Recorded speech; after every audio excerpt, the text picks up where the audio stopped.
What's up, guys? Welcome to another edition of This Week in Crypto, our first of November here, November 7th, 2025. Lots to go over after a very up and down start to the month. We've seen an increased amount of volatility, to say the least. Just 48 or so hours ago, we were down to 98.9K Bitcoin. Ethereum has been threatening going below 3,000, but hasn't quite done so officially yet.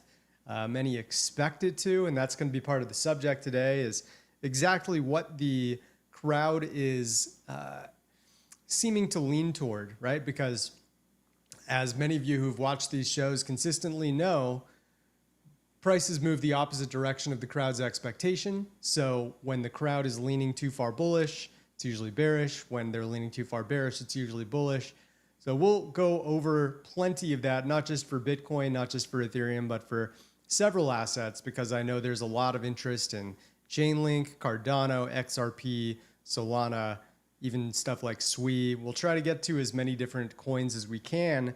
But to lead things off, I should also mention Maxim, our founder, should be joining in somewhere around 10 to 15 minutes. So I'm really excited to have him back so we can be discussing the markets together. I am very pumped to hear his takes, and you should be too. He's super knowledgeable with the markets, and his impressions of where we're at now are going to be pretty fascinating. I've talked to him a little bit over the past week. So where are we now with less than 2 months of the year left now officially? Bitcoin has dropped about 8.5%. Currently sitting just above 100K. Ethereum at 3278. Big drop over the past week, over 15% decline in its market cap.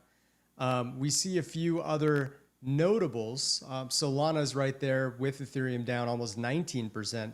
ZCash, one of the big gainers. The privacy sector continues to be kind of an exception with, Monero, ZCash, and some others going on some isolated breakouts over the past month, really going back to the beginning of October, in spite of the crazy altcoin volatility. So congrats if you've been able to ride up a few of these scarce altcoins that have been able to pull out some gains over the past week, let alone the last month. As you remember, it's been just about a month now, October 6th, so 31-ish days since we saw the all-time high. We've declined somewhere around 20% if you're looking at Bitcoin, a lot more if you're looking at most altcoins. So naturally, the mood has changed from very optimistic to very concerned. And it seems to change by the day. We made some updates yesterday.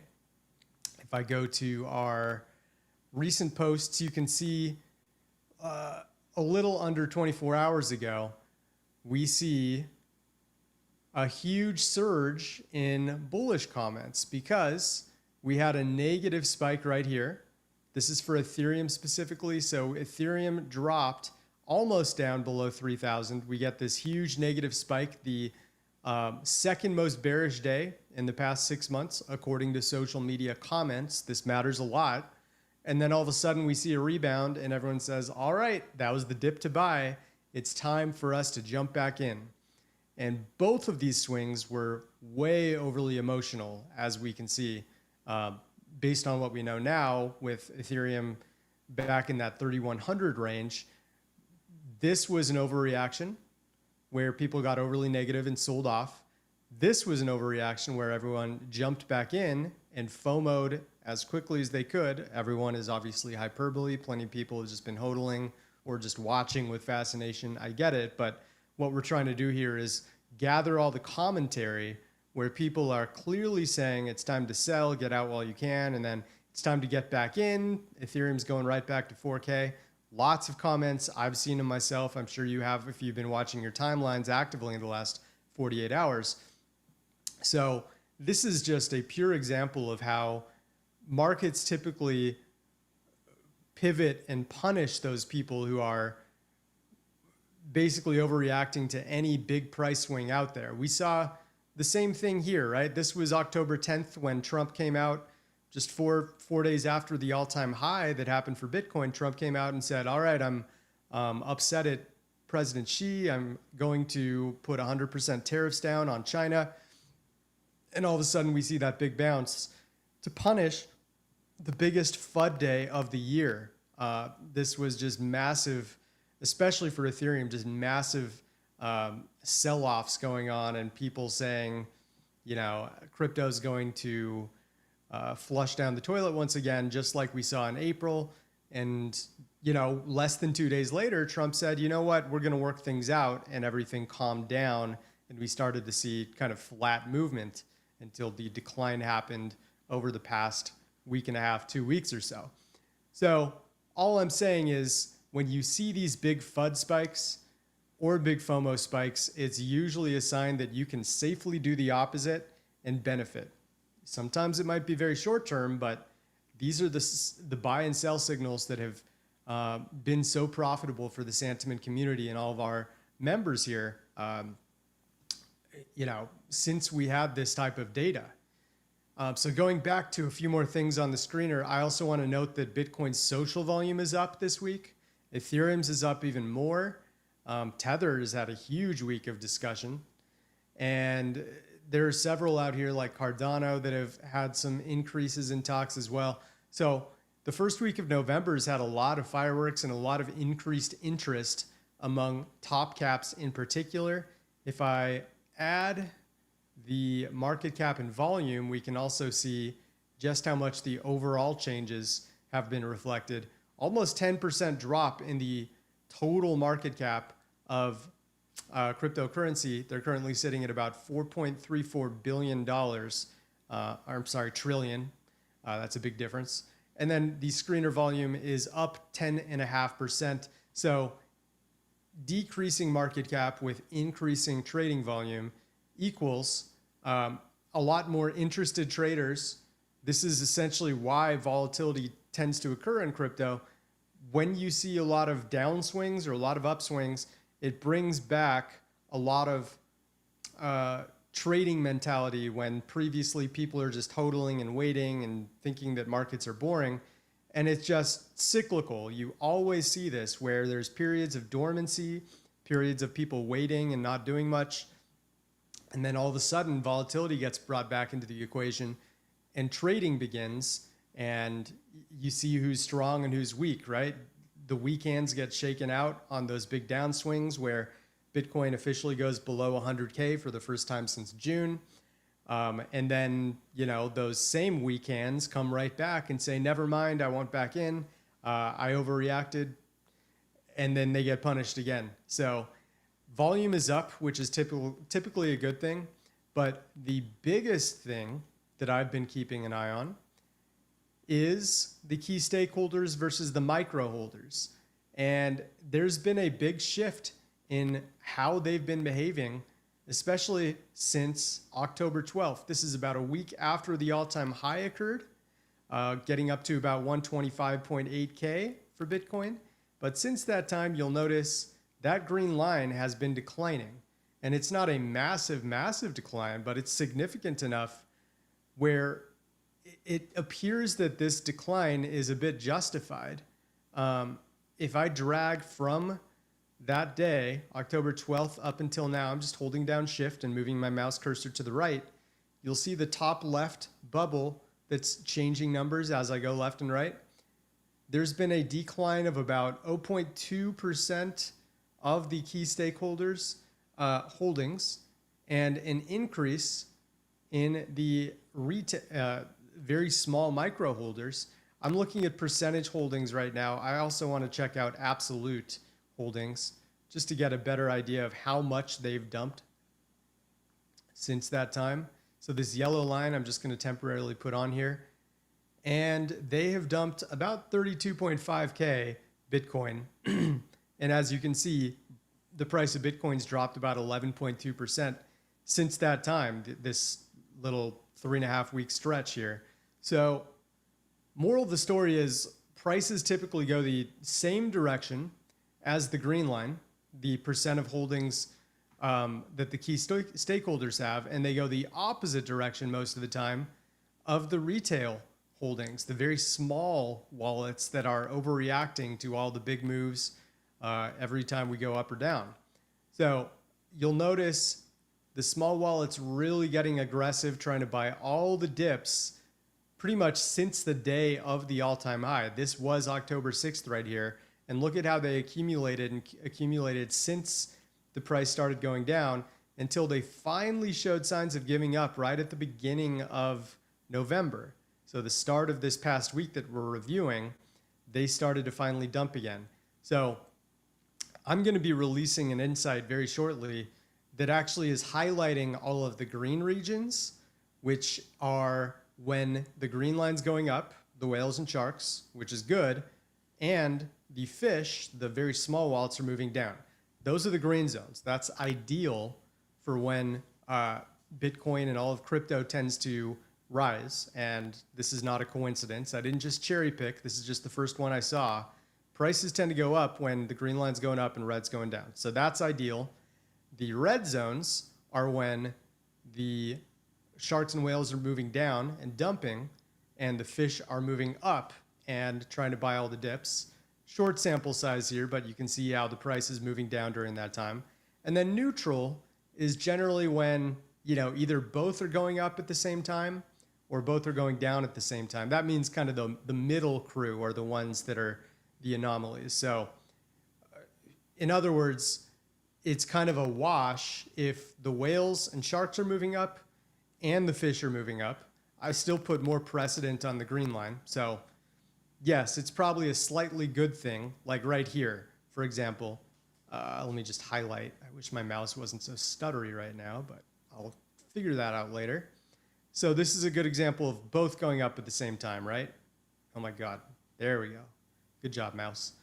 So you can see, you know, whales and sharks moving up, fish moving up, and the price moved up. So yes, I put a little more weight on the whales and sharks. If you see whales and sharks moving up, generally a good thing. But if you see them both moving down, where's a good example of that? I can't find a lot of good examples of that. I guess this is a decent example. You tend to see prices move down because the priority still goes toward whales and sharks. But you get the idea. You want to see that green line moving up and the red line moving down most of the time. And I've got a template here that I made not just for Bitcoin, but you'll see it for Ethereum, you'll see it for XRP, and you'll see it for Cardano. And I was talking to Maxim this morning before this show started.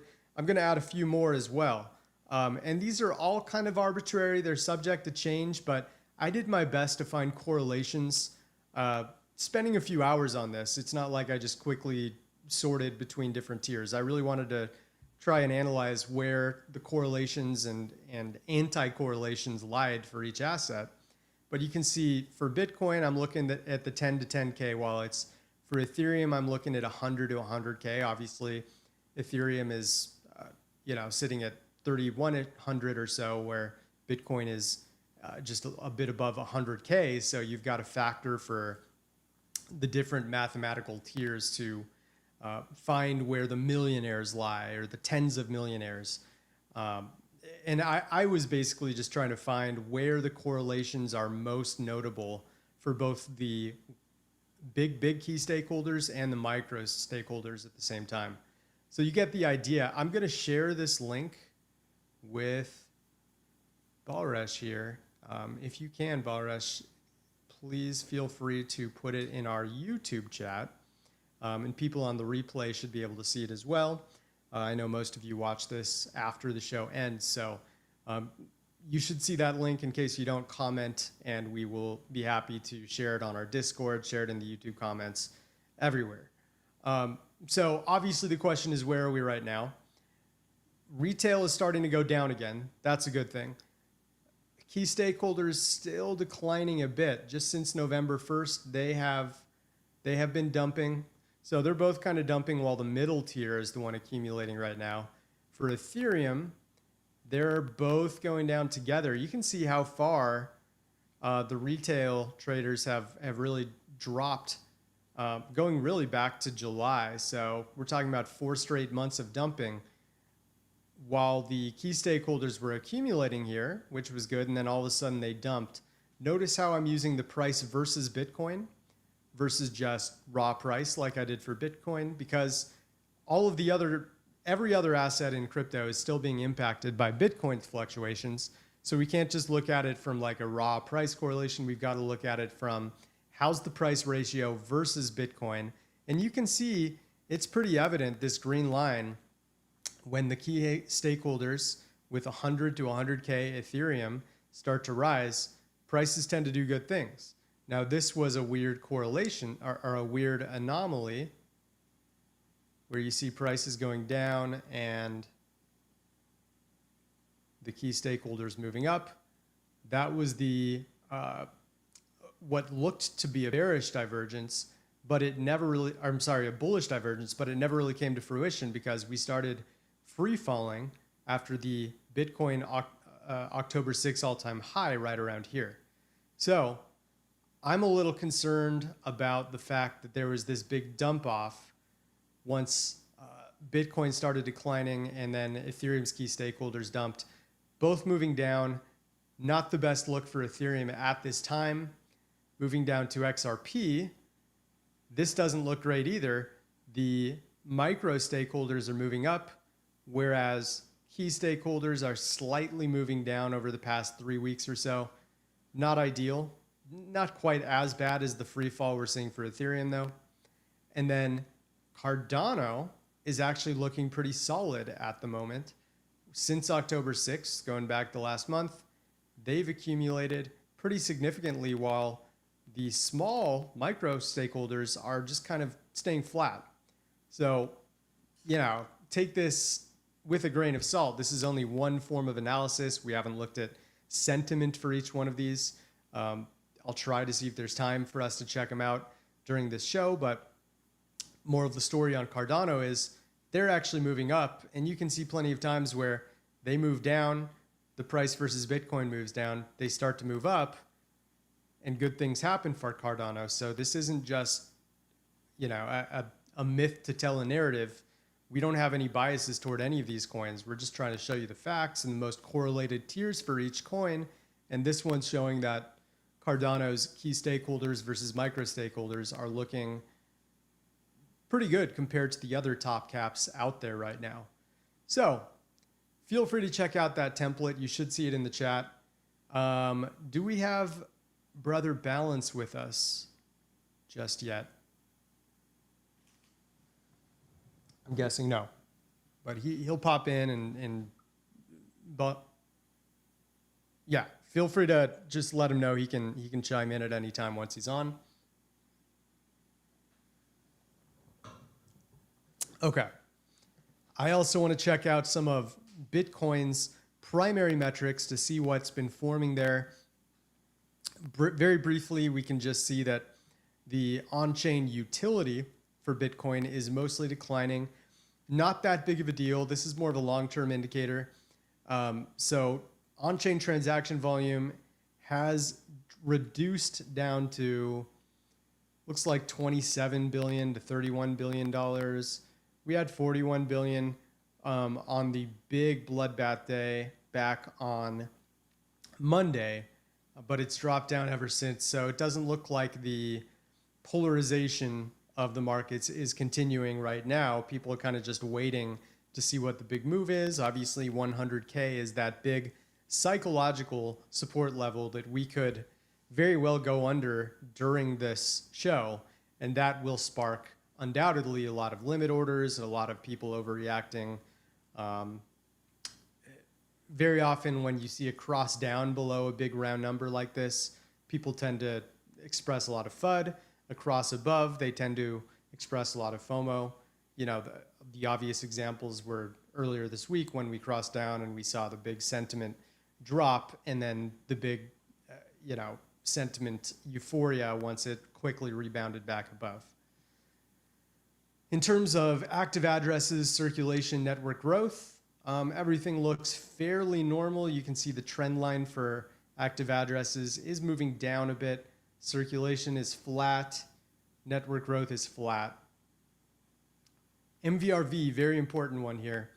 So 30-day average returns, wallets are down about 8.3% on average. That means we are in an opportunity zone for short-term trading.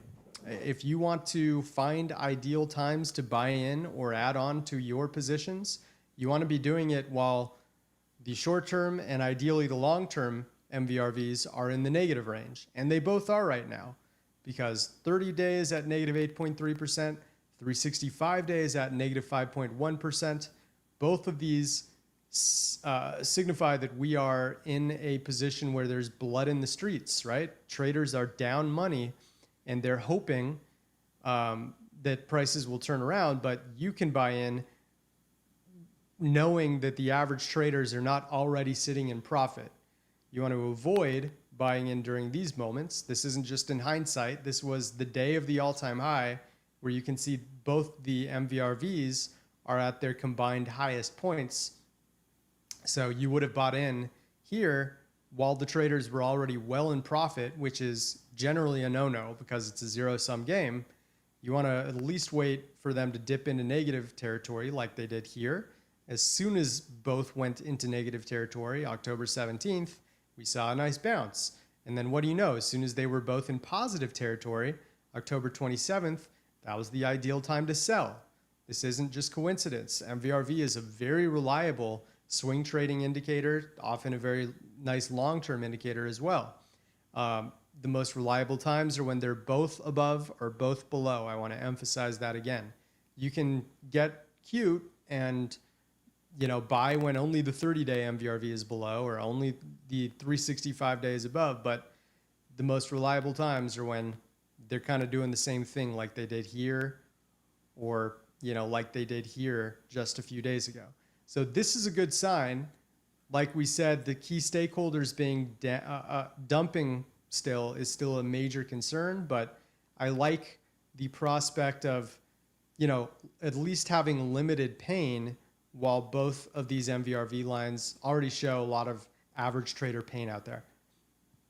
Funding rates. What are people doing on exchanges right now? Is there a lot of longing or a lot of shorting? Well, according to Binance, not much of either. They're sitting pretty flat, waiting for the next thing to happen. BitMEX, very flat, and they've been flat for the past 2 weeks. So the shorting that we saw back here in mid-October is mostly over, unfortunately. That would be a great bullish sign if people were still betting against the markets, because liquidations would then happen and cause markets to be propelled upwards due to those liquidations. But right now, they're just chilling on exchanges. You'll notice whale transactions really peaked here on Monday when we had that big flush and we went below 100K for the first time since June. So this was likely a sign of some minor accumulation, but that's dropped back down to normal in a hurry. We already went over the tiers. Mean dollar invested age still going down, which is a nice sign. This yellow line continues to drop, indicating the average age in which coins have been and investments have been sitting in wallets is getting younger and younger. It looks pretty similar on Ethereum. We were actually talking about it on our internal market talk yesterday. And we all agree that this is it needs to be taken with a grain of salt because it isn't exactly dropping off a cliff. This line is just slowly declining as volatility is causing key stakeholders to continue to very gradually move their coins. I still call it a good thing. We don't want to see mean dollar invested age rising, indicating that these wallets are getting stagnant. We want to see them very slowly moving coins out of their wallets back into circulation. And that is what's going on. Also notice we did get another big realized profit spike today, the highest since in about 2 weeks or so. Generally, realized profits are good, especially when prices are rising, which they're not right now. But regardless, realized profits means that people that are already in profit are taking their realized money and getting out, or at least resetting their positions. And that generally causes opportunity for new people to realize their profits over time. Supply and exchanges has looked a little concerning. We saw that big rise. This was a big warning sign when we saw the big rise in supply and exchanges at the end of October, right before the big plummet. So a bunch of coins moving between October 14th all the way until it looks like November 2nd, pretty significant amount, about 22.5K BTC in this 2.5 week span, moving two exchanges net wise, and that precluded the big dump right here. So now that that dump happened, it looks like supply and exchanges has been pretty flat. Ultimately, we'd like to see it moving back down, but it hasn't done so just yet.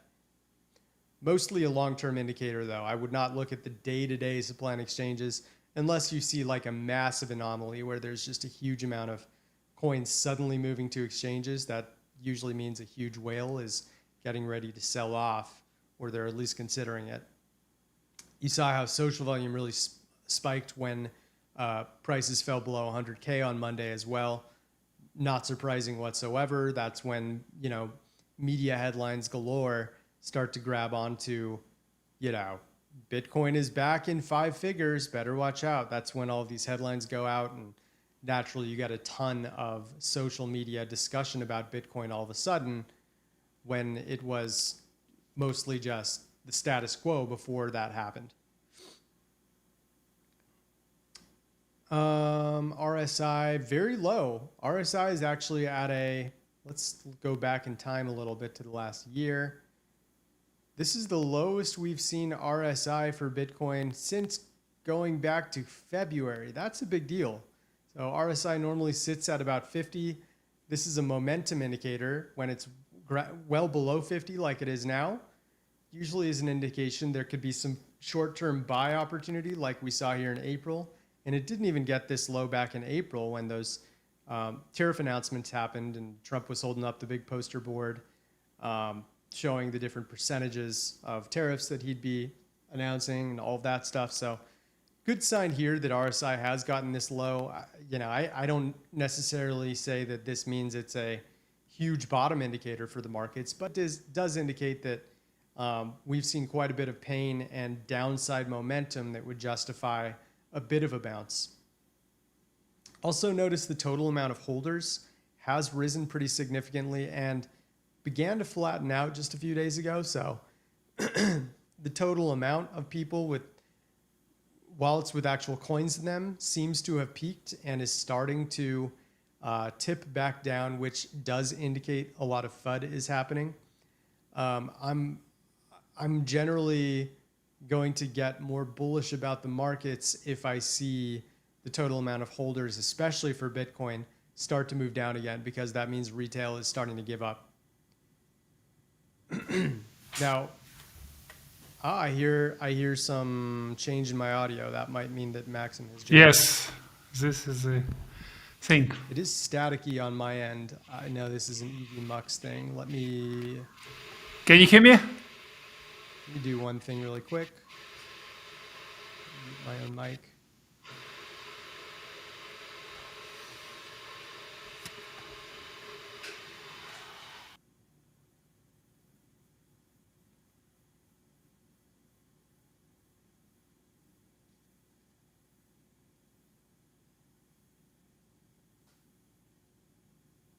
All right, I'm muted and unmuted. Go ahead and say something now, Maxim. Now? Perfecto. Okay. Sometimes I got to do that little fix there just so I can hear you. How is everything, my friend? Getting cold. It is getting chilly, yeah. It gets chilly, yeah? Yep. You're in November. Yep. And it looks like it's getting pretty cold for the markets too. The average traders are certainly starting to turn their backs on crypto as they've watched their portfolios shrink. Yep. And it does seem like the sentiment reflects quite a bit of FUD at the moment. We saw the kind of back and forth. I was showing them Ethereum and how they went from one of their most negative days to one of their most positive just in the past few days. But Bitcoin stayed pretty negative, it appears. This is just the ratio of positive versus negative. And it's been mostly negative comments all week long. How is things looking on the sentiment end from what your analysis has been?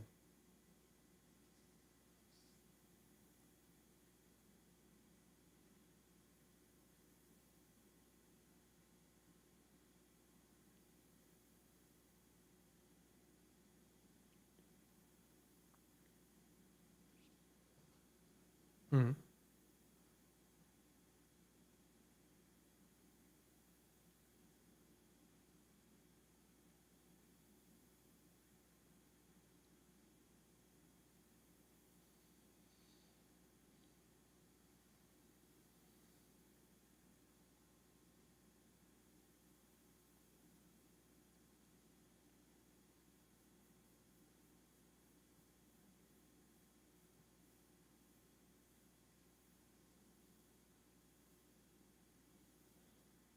Mhm.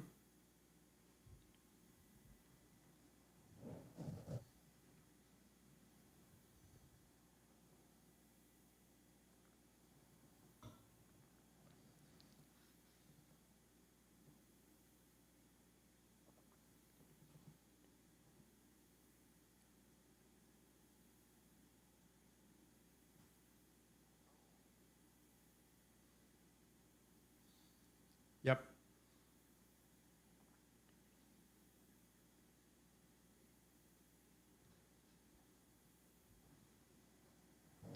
Whatever Bitcoin, Ethereum, for whenever we have this data, if we increase 10% in the price and we don't see increase in the small hodless holding, that will be sign. So the three combination, we I think should stick to and just wait. It will happen. We have already good for lack of buying the dip. I think nothing changed since yesterday. Did you see this narrative? Yeah, I was just looking at that. It's still higher than usual, but it hasn't peaked the way it did on Tuesday and Monday. Okay. I actually, indeed, it did increase a little bit. Yeah, there's a little bit. And I'm specifically looking at words like buy, buying, or bought. Yeah. The word dip or dips, and then specifically to do with crypto, Bitcoin, or altcoins. Okay. So, okay, thanks, Max. Anything we can do on our end, or does it need to be on yours? Or is it now everything working okay?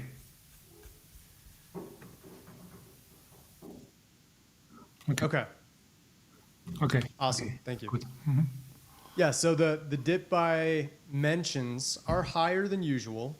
They're calming down a bit, but basically what Maxim and I are trying to find out is, does the crowd believe that this is a dip buy opportunity, or are they giving up and believe that we're just going to keep going down? Ideally, we want the latter. We want to see the crowd throwing their hands up and saying, all right, I'm not going to bother buying the dip. It's just going to keep going down. That's obviously a form of FUD and a sign that we're about to turn around in most cases. So right now, it's still quite high, indicating there could be some further downside pressure based on this metric. Yeah. And you know what? Like in continuation, the second criteria, a new narrative, I was looking into latest, maybe last week's behavior and yield and German bonds and US 10-year treasuries. They show interesting behavior. I would even speculate that we might have seen the bottoming and now increasing yield again. If that happens, that would actually be a good candidate for narrative, for whatever will come in the future, nearest future, as a political or economical statements. We might see explanation why now de facto I'm going quantitative easing is over. Yeah, and I don't think we have this specific data. I have it on TradingView. I'm just looking at something similar while you mention yield rates, but I agree. Yeah, I'm kind of just looking at the S&P. So if we see the pricing, I always start with price. Price tries to tell some story, and crypto been declining for some time. Gold stopped. Of course, it has been, you could say, just normal correction, but it could be different story. Just went to, what was it, for 2, for 3, and now around 4. And stocks on the verge they want to go down or they don't want to go down. It's questionable. And if market aligns and go down, I think they would meet at some point of time. It either will accelerate or will be expected that Fed will not cut rates anymore. If it stays at 4%, it's not what market expects. So I consider it to be a candidate at the moment. Right. Yeah, I consider it to be a candidate. And if we see circulating the stories, cool. Then we might see also it will be a second part of a formula, one lack of or less conversation about buying the dips, narrative explaining or showing rationality behind why market is down, because Fed is not going to decrease yield anymore. Very rational, cool, yeah. No one expects, so that's it. No free money. Good setup. We'll see if it happens, but there must be. One thing is for sure, once the bottom is formed, somewhere around it, could be normally shortly before, there are conversations and rationalizations why we went down, so that people start believe we will keep going down. And when it exists, and there is belief we will keep going down, this is the ideal setup. You can, I never recommend go leverage, but at least you can buy back spot completely. Mm-hmm. Yep. Yeah, that makes a lot of sense.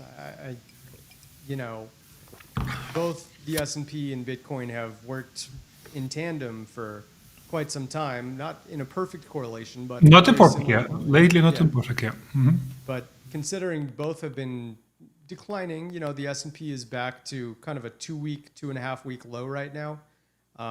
Bitcoin's really taken a beating, much more so. So there is a chance if the S&P starts to rebound a bit, that Bitcoin can be a big beneficiary and play catch up, right? The S&P is down 3% over the past 2 weeks. Bitcoin is down, if I can get it right, there we go. Yeah, Bitcoin's down about 13% since that time. So there is an argument that things can pick up if economic conditions get better in the US and in the rest of the world. There were initially expectations of 3 Fed rate cuts. We've seen 2 so far, with the third one coming up supposedly at the end of the month. But that's really up for debate, because Jerome Powell, in his speech over the last rate cut decision, made it clear that there's no guarantee of anything right now, and he's a bit hawkish, if anything, which would indicate that the rate cut is, the likelihood is much more diminished than many people originally thought. So that likely has a lot to do with this entire decline, because the buy the rumor, sell the news effect. The reason there was that all-time high back in early October is because everyone said there's going to be 3 rate cuts. There's going to be way better conditions for the S&P 500 and world economies to continue to grow. And now suddenly maybe there's only 2 out of 3 rate cuts. So the sell the news impact has kind of started to come to fruition. That seems to be the theory. Obviously, there's several other factors at stake besides just rate cuts. But I agree with Maxim that the global economic situation right now is certainly one that is directly going to be one to watch in terms of where prices are moving next. So on the social trends, while we're here, I also wanted to show the mentions of small versus large Bitcoin prices. We can just zoom into the last month, and we'll go to 12 hours. And what do we see? Better shared access. Yeah, I'll put it on. So the clear moment where 50 to 100K started being mentioned more was obviously when we dipped into the 50 to 100K region. And as soon as that jumped back up, much less discussions related to low prices, but notice that they're still pretty high. A lot of people speculating that we're going to fall right back into that zone.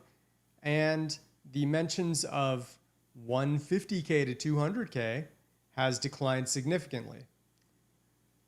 Besides that, one thing we were discussing yesterday internally were words like shakeout or weak hands. You can see I included the, connected words with no spaces or just putting them next to one another. Look at all the people mentioning weak hands or shakeout during the day we dropped, and it's starting to decline now, even though prices are right back kind of where we were when we were in that scare zone at the beginning of the week. So yeah, there was a lot of initial reaction to the drop below 100K, but assuming we're going to drop back below 100K in the near future, I don't see that same kind of reaction. So people are starting to shrug and throw out their hands now rather than being in pure panic mode. Also, going back to that sentiment chart, we talked about Bitcoin and Ethereum. As promised, I also want to show what XRP looks like. And yeah, there was a big FUD spike. Let me zoom in. I'll just look at the last month, make it a little easier. So this is kind of the most FUD we've seen since that big drop on October 10th, 11th, 12th, when Trump started threatening tariffs again. So that's a good sign for XRP that retail is very jaded right now. They're not really believing in their coin, which means you can believe in it with a little more confidence. Price is down about 18% over the past 2 weeks. If we go down further, we can look at Solana, which is kind of in the middle range. It doesn't look like there's quite that same level of FUD that would be a good justification to buy due to all of the retail selling off. And moreover, it was too optimistic on the last recent bounce. This has to be, usually, this has to be punished. Exactly. So people got very bullish just in the last couple of days on a very minor rebound for Solana, and suddenly we go back down. So this actually, it's a good setup, but for the case if and when we make a new low, because those who were bullish, it's easy if you get easily excited, it works opposite way too. You get easily depressed. Right. So this, and once depressed, it's generally not a bad condition, yeah. Mm-hmm. Makes sense. And looking at a few others, going down even further, Dogecoin, look at this, very bearish. So meme coins are really getting shrugged off, understandably, at this time. Meme coins are like the last things people are thinking about when you see a market-wide drop like this. But Dogecoin quietly is actually up about 6% over the past 3 days, while people are extremely bearish. We saw a similar phenomenon around the Trump tariff announcements almost a month ago. Big bounce right after that happened, and people got very bearish right before. So could be a sneaky play if crypto can start to find its legs a little bit. Dogecoin and some of the meme coins may have a bit of a short-term pump, just like the title said. Altcoins have been going on a bit of a run over the last 8 to 12 hours, and Dogecoin is one of those. And one last one I wanted to look at, actually two, Cardano, sitting in the middle of the road, and then Chainlink. Wow, ZCash actually passed Chainlink in market cap. That's a big surprise. Mm-hmm. Chainlink is also middle of the road right now. But yeah, ZCash really has been the big story. I don't know if you've seen anything notable about it, but up 73% in the past week. Yeah. Certainly has turned some heads. Look how much FUD there is, actually. Look at this. So price is, in just over 2 weeks, it's gone up, it's tripled, up over 200%. But the sentiment is down in the dumps. Like, there's actually more bearish comments than bullish comments today across social media. That's a big deal. It means that people just refuse to believe that this rally is real. Mm-hmm. They think it's a big bull trap, and anyone who's buying in is a sucker. Well, guess what? That's just fueling the price to go higher and higher. Fascinating.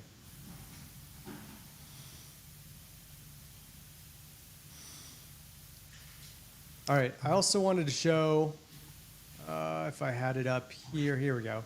ETF flows. Make sure this is refreshed. I got to put it in dark mode because I'm so used to that now. Light mode just hurts my eyes at this point. But I know some people like it.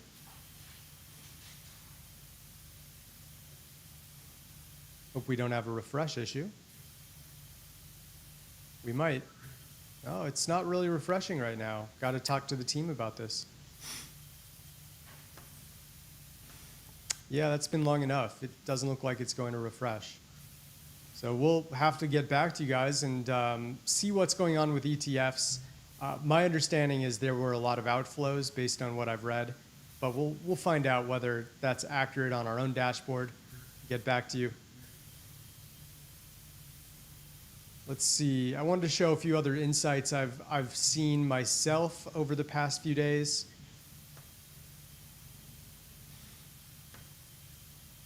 XRP's network growth, huge spike here. This was our second largest XRP network growth spike of the year.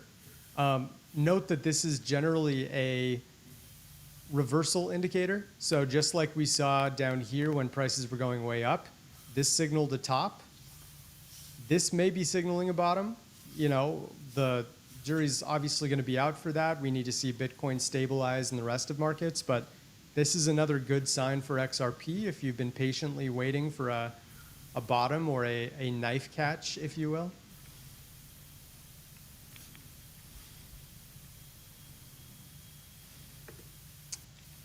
We talked about Bitcoin's exchanges and how it's kind of flattened out. Funding rate, I don't want to go too far back because this is already over a week old. So no other insights that are really worth highlighting further. I do know that our friend and colleague Maxim has put out a post. Not me, another one. Yeah, the other Maxim, not the founder, but yeah, it's nice writing. I read it briefly. Good. So you anything both you want to mention about it, Maxim? different angles, so it's good to read you both. Yeah. Mm-hmm. Yes, this is what he posted now with recent pumps of Dino coins. I don't know if he provided the links to watch list. Maybe he did, maybe he did not. But in our internal channel, you can see the list of Dino coins. You can share it. It's, the screenshot is on the inside, but you can follow them in a lifetime. There should be end to this unexpected pump. Before we get it, not easy to imagine bottom. Yeah. Gotcha. Yeah, no links on the insight, but I'm sure we can Maybe in provide- comments. You can drop it in comments. Yeah. I also wanted to show just the overall volume comparison of some of the top assets out there.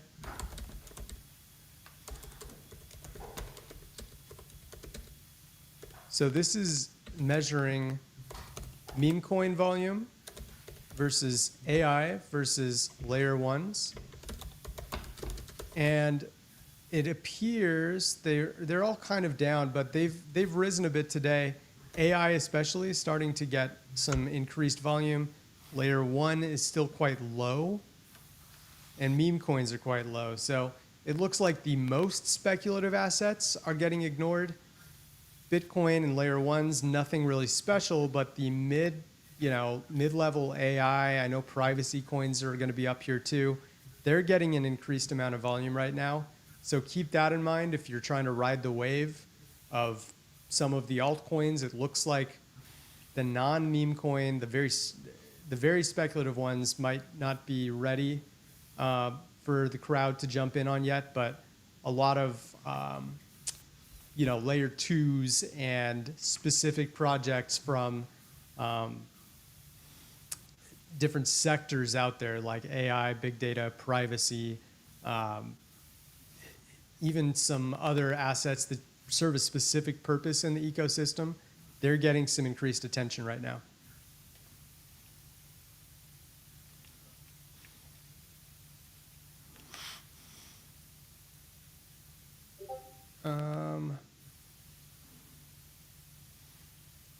Supply held by top addresses. I don't see anything too significant here right now.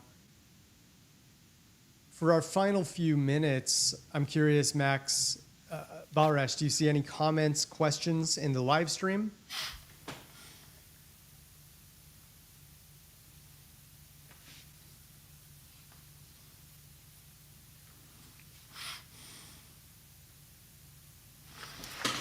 We lost him. That's okay.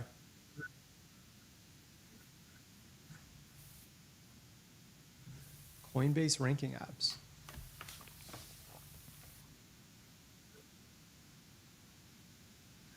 Yeah.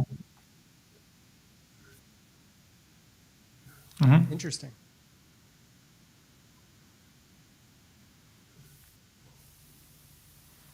Very interesting.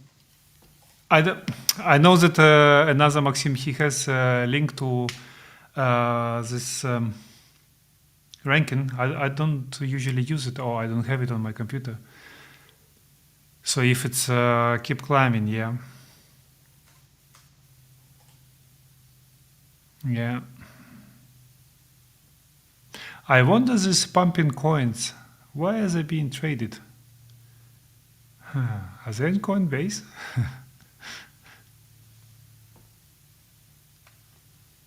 So this is interesting. It's an X feed that specifically does daily updates about the Coinbase rank. So I think, okay, this is among all different apps. It's currently sitting at 136. 12 hours ago it was 158. So it's rising significantly. 212 3 days ago, and now it's at 136. Oh, it's been rising a lot. 267. So if we go back to a week ago, November 1st, it was 280th and 24th among finance apps. Today, or at least as of 11 hours ago, it was up to 136th among all apps and 11th in finance apps. So Coinbase is certainly getting a lot more attention. This isn't really an analysis I've done before, but Balance, it sounds like you're a little familiar. Is this basically a FOMO versus FUD indicator where Coinbase is kind of being ranked here? Typically, it's a sign of the top when it gets rank is coming up. So it's one of the indicators of incoming top. So if now going up on a declining price, I would say if we want it to be good sign, it has to reverse. The popularity has to go down. Well, that's not what's happening right now. We're seeing the popularity going up despite markets kind of getting rocked over the past few weeks here. So that's fascinating to see. It means that, obviously we saw the trading volume is up right now over the past week. So it makes sense that Coinbase is being used more. However, its popularity seems to be skyrocketing, which is generally an inverse correlation. So I think that's a great question. I've never actually looked into this before. It seems like there's a bit of an implication that would be a bearish signal, the fact that Coinbase is being used quite as much as it is right now. Thanks for that question. Balance, any other coins that you might be taking a look at, or anything you want to look at in terms of liquidations, stuff like that? Liquidations are healthy. They were, from liquidation points, it was enough for the bottom. So you don't need to look more. It just now when the price move a bit more, longer, sideways or going up, we need to see if the total amount of debt in DeFi space, if it's increasing or stays low. With the expectations of, or let's say, with the way of analyzing, if it stays stable, not increasing rapidly, good sign, wall of worry, people not borrowing because they're afraid of being liquidated. But for this, we usually need to wait maybe till Monday, need a few days. And now it's a situation. So I believe some people, me including, say, okay, good enough for bounce. At least part of the position can be rebuilt. And need to see how broad this opinion eased? Do people increase their borrowing and go in long positions? On Monday we can check it. Maybe you can write an insight about it after we have some data. Yeah. Yeah, we'll look into that more. But it does look like the stuff like MakerDAO repayments against collateral, they're all dropping. No serious liquidations compared to what we saw about 6 weeks ago or so. What were you saying? Sorry, Balance?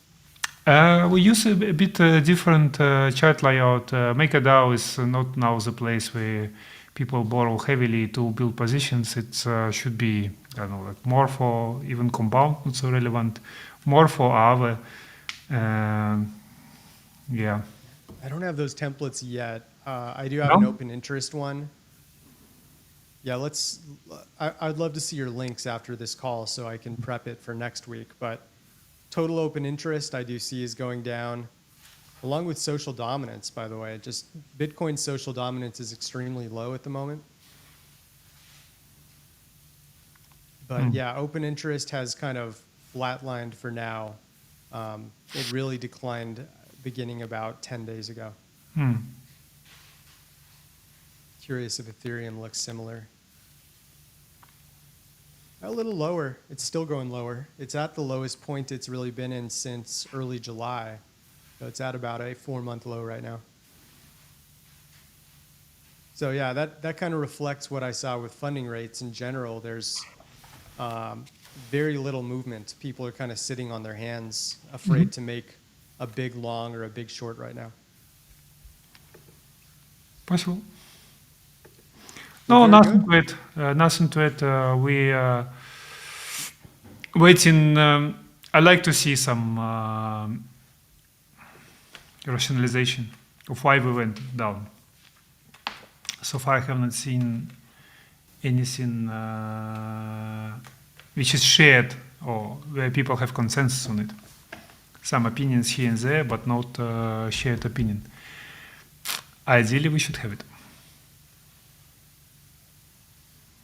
Yeah. From on-chain metrics, it looks good enough. I mean, we've seen that Mindo invested age either in redistribution or flat, so it's not accumulation. Good, liquidations are there, network activity is kind of healthy. So from on-chain metrics, looks good. It means it's likely, of course, it's a liquidation of leverage players, which was when was it? 10th of October. Still playing out. Maybe the narrative is that some of the market makers or whatever still believed to be underwater. So people wanted to be liquidated. Could be. If this is a narrative and then a few more days we don't see, okay, 1 week we don't see anything happens, then we can actually come back very fast, much faster than we expect. Yeah. Unless the reasoning and narrative is indeed Fed is not going to do easing anymore, so the yield is going up. That could be a bit longer pay. This will not go away so easily. Yeah, hopefully we see a nice little rebound. I think we are seeing a lot of pain signals right now, and based on your analysis, Balance, I'm seeing kind of the same thing. It's just a lot of long-term concerns. We need to see key stakeholders start to rise again, but considering the level of FUD, the disbelief in buying the dip that's starting to form, I think there's a sign that we could, at least over the next few days, start to see a bit of a bounce. So we'll keep you guys updated about big signals that might be forming.